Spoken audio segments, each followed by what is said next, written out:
高画質な歩き撮り動画岡山観光ファイルがついに100スポットを突破。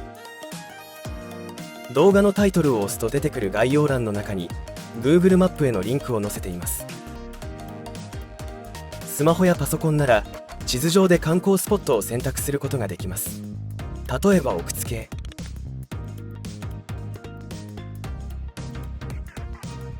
ちなみに地図上の黒い丸はキャンプスポットなので、観光前後に泊まりたい人は参考にしてね。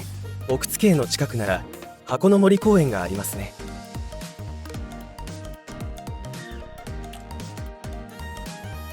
ちなみに左上をタップするとジャンル分けされた観光スポットの一覧が出るよ。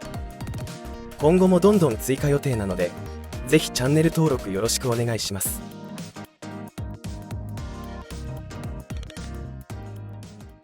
うらぐチャンネルの動画のうち、疑似観光体験の動画だけ都道府県別に分けて見やすくしているサイトです。